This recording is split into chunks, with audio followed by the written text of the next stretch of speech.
할렐루야. 아침 7시에 찾아가는 하나님의 말씀입니다. 고린도후서 1장 12절부터 18절까지 말씀입니다.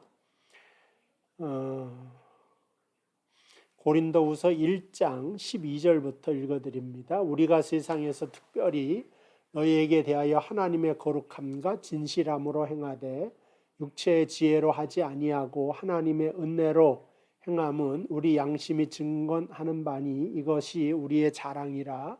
오직 너희가 읽고 아는 것 외에 우리가 다른 것을 쓰지 아니하노니 너희가 완전히 알기를 내가 바라는 것은 너희가 우리를 부분적으로 알았으나 우리 주 예수의 날에는 너희가 우리의 자랑이 되고 우리가 너희의 자랑이 되는 그것이라. 내가 이 확신을 가지고 너희로 2번 은혜를 얻게 하기 위하여 먼저 너희에게 이르렀다가 너희를 지나 마게도냐로 갔다가 다시 마게도냐에서 너희에게 가서 너희의 도움으로 유대로 가기를 계획하였으니 이렇게 계획할 때 어찌 경솔히 하였으리요. 혹 계획하기를 육체를 따라 계획하여 예예하면서 아니라 하는 일이 내게 있겠느냐. 아멘. 오늘 하나님의 말씀 좀 사전적인 지식이 좀 필요합니다.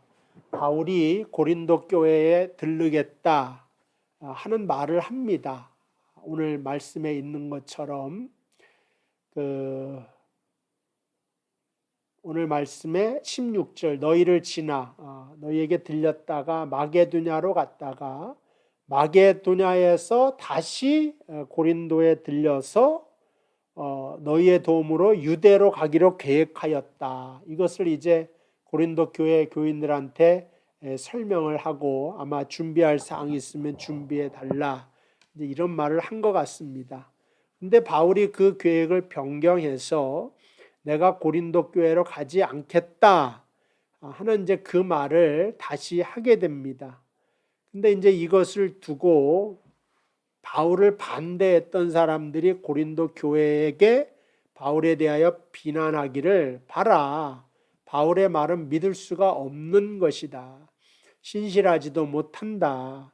또한 그도 이렇게 신실하지 못한 사람이기 때문에 그가 너희에게 전한 하나님의 말씀이라고 하는 것도 믿을 것이 못 된다. 이렇게 공격을 하게 됩니다. 그것에 대한 해결과 해명이 오늘 우리가 살펴볼 내용입니다. 그러면 왜 이 바울이 이것을 변경할 수밖에 없었는가? 12절에 육체의 지혜로 하지 아니하고 하나님의 은혜로 행하였기 때문이다. 그런 말을 합니다. 그러니까 이 말을 들어서는 잘 알지를 못하죠. 그러니까 육체의 지혜라고 하는 것은 너희에 대하여 육체적으로 겉으로 마음이 식었거나 고린도 교회를 소홀히 하거나 더 중요한 무엇인가 때문에 너희의 약속을 어긴 것이 아니라 은혜 때문에 하나님의 은혜를 가지고 너희에게 가기 위하여서 이것을 변경했다 하는 그런 말을 합니다. 그래서 14절에 보면 너희가 우리의 자랑이 되고 우리가 너희의 자랑이 되는 그것이다. 또 이 말을 해요. 그러니까는 이 사도 바울은 지금 사도로서 고린도 교회에 가면 자기 자신의 사도권에 대하여 비난하고 공격했던 그 거짓 교사들에 대하여서는 사도권, 심판권을 행사하죠. 그리고 그들을 내치죠. 그러나 고린도 교회 교인들에 대하여서는 하나님의 은혜로 나아가기를 원하는 겁니다.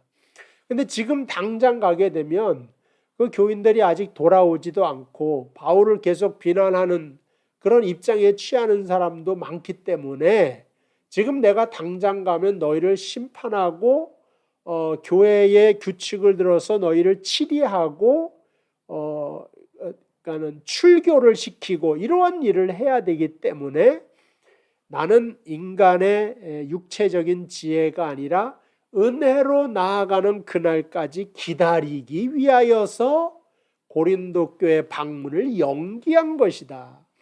그리고 이렇게 된 후에야 나중에 돼서 14절에 너희가 우리의 자랑이 되고 또한 나도 너희의 자랑이 될 것이 아니냐. 우리는 하나님의 교회를 이루기 위하여 만난 영적인 관계 속에서 만난 그 영적인 가족이지 않습니까?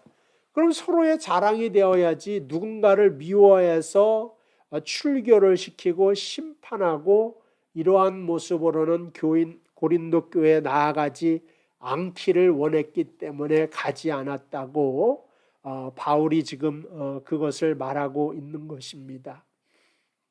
우리가 언제 큰 소리를 칩니까? 내가 정당하고 아니면 내가 힘이 있고 내 원수가 힘이 없을 때, 그들이 잘못했을 때 큰 소리를 치죠. 근데 우리가 맡은 것은 예수 그리스도의 제자잖아요. 예수 그리스도의 사람들이잖아요. 그럼 바울이 말한 것과 똑같이 내가 맡은 임무는 심판권이 아니라 은혜를 전하기 위함이다. 은혜를 전하여 서로 우리가 자랑이 되게 하는 것이 하나님이 내게 부탁한 것이다. 그 말을 하고 있는 것입니다. 그래서 10장을 좀 보시면은요. 10장에 1절부터 보면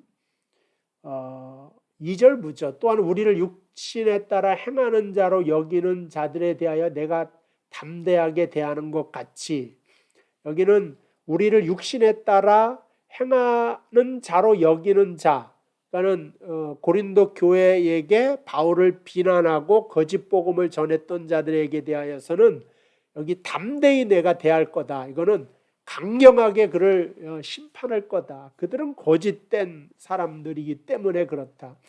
근데 교회의 교인은 안 그렇다 이거예요. 너희와 함께 있을 때 나로 하여금 이 담대한 태도로 대하지 않게 하기를 구하노라. 그러니까 교인들에 대하여서는 내가 자랑이 되고 품고 은혜로 나아가기를 원하겠다고 하는 그러한 말을 계속해서 하면서 8절에 주께서 주신 권세는, 예수님께서 주신 권세가 있죠. 그건 너희를 무너뜨리려 하신 것이 아니요 세우려 하는 것이니 내가 이에 대하여 지나치게 자랑하여도 부끄럽지 아니한다. 예수님이 주신 권세, 이 사도라고 하는 권세가 누구를 무너뜨리고 파하는 권세가 아니라 너희를 말씀 안에서 세우라고 나에게 사도의 직분을 맡기셨기 때문에 나는 그 예수님의 뜻을 따라서 살아가게 될 것이다. 그 말을 하고 있는 것입니다. 이것이 바로 그리스도의 사도된 자의 마음이고 십자가의 마음이고 우리가 가져야 될 마음인 것입니다. 우리 마음에 누구는 옳고 누구는 그르다, 나는 맞고 저 사람은 틀리다, 이것만을 따지게 되면 이건 율법주의에 빠지게 됩니다. 모세가 보더라도 인간이 70살고 강건하면 80일지라도 주의 진노 중에 지나가는 것입니다. 이것이 인생이라고 봤어요. 이스라엘은 매일 만나를 먹으면서도 하나님께 잘한 게 하나도 없다 이거죠. 그걸 보고 모세가 인생은 아무리 오라 살아도 하나님의 진노 중에 살아갈 뿐이구나. 그래서 하나님의 은혜가 필요하구나. 그래서 예수를 보내신 거고 예수를 하나님이 이 땅에 보내신 것 같이 나도 너희를 세상에 보내노라 한 것처럼 바울을 세워줬기 때문에 바울도 예수님처럼 은혜로 성도들에게 나아갈 것을 말씀하면서 이렇게 애끓는 그 사도의 심정으로, 그렇잖아요. 그 교인들이 그 바울에 대하여 사실은 바울이 주를 위하여 수고하는 거에 10분의 1도 못하지 않습니까? 그런 걸로 따지면 얼마든지 할 말이 있고 큰 소리 칠 만한 바울이지만 이런 걸로 하지 않고 애끓는 마음으로 하나님이 나에게 주신 권세, 이 사도라고 하는 직은 너희를 세우려 하고 서로가 자랑이 되고 은혜를 선포하는 직이지 심판하는 것이 아니다. 그것을 설명하면서 고린도 교회 교인들에 대한 그 사랑을 절절히 설명하고 있는 것입니다.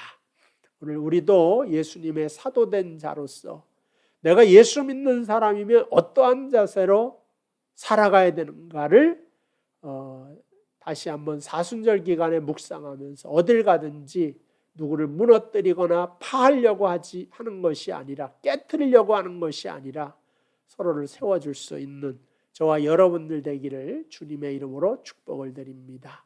기도하십시다. 하나님 감사합니다. 우리를 예수의 제자 되게 하셨습니다. 제자된 자의 권세가 누구를 파하거나 무너뜨리고 넘어뜨리는 것이 아니라 세우려 함이라고 말씀하여 주셨사오니 이 말씀을 듣는 모든 성도가 어딜 가든지 주의 말씀을 세우고 은혜를 세우고 사랑으로 나아갈 수 있도록 축복하여 주시옵소서. 예수님의 이름으로 기도하옵나이다. 아멘. 감사합니다. 주일날 또 뵙도록 하겠습니다.